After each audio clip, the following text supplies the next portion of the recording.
before I came, unfortunately, I didn't know about this video before, but I watched that I Can't Breathe.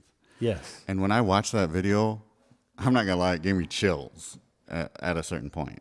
Yeah. Like, how did you come up with that, the video idea? And because of what happened with the Black Lives Matter stuff. Why don't you tell them a little bit, too, about Yeah. the story for people who haven't seen it, too, the video, Tadd?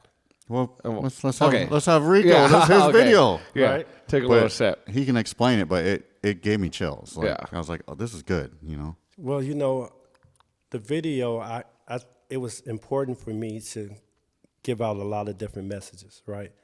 I feel like it's important that you really dig into what the problems are, right? So I wanted to create a visual for people because we live in an era where visual is what makes things effective, right? Yeah.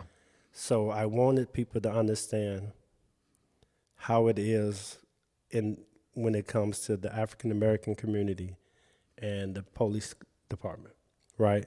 But when I say the police department, I'm talking about the corrupt officers, or just not even corrupt, but the people who just don't like the color of my skin, people who look like me. Mm-hmm.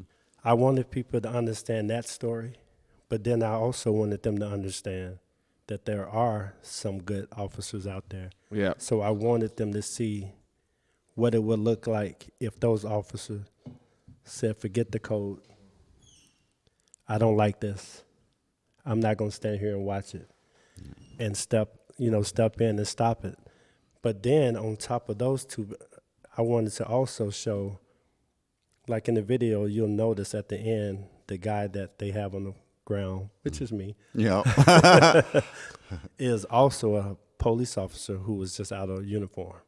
Mm-hmm. So I wanted them to see that the one you call your brother when you at the office is still your brother when he has a hoodie on. Yeah. You know, so doing all those things I feel like will help. My goal was to help mend everyone, to let them see what their biases are and what the cries are. You know, and thankfully, it seems like that video really helped, because I've got a lot of people who told me how it made them look at things a lot differently. Yeah, it was. Yeah. And that was my goal. Yeah, and that was your idea? Like when Yeah. That was, I thought it was pretty powerful. Like, Thank you. that was like if a video gives me chills, like that's those goosebumps. Yeah. Yeah. It's like, okay, this is hitting, you know?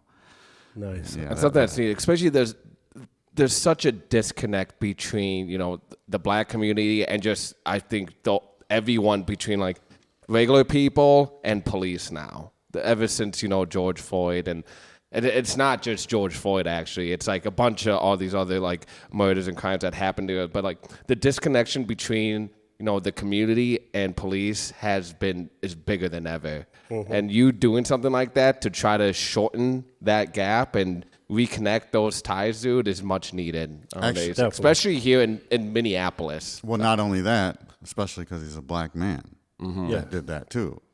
Like, it's just not all negative, you know, like some of the stuff, like you're showing like multiple views, like how things can be different. So I'm showing different views, but I wanted to make sure that with those different views, nothing was watered down. Yeah. Right? So it's important that people understand that this is what happens. It happens a lot. Mm-hmm. You know, I've seen it. I've experienced it.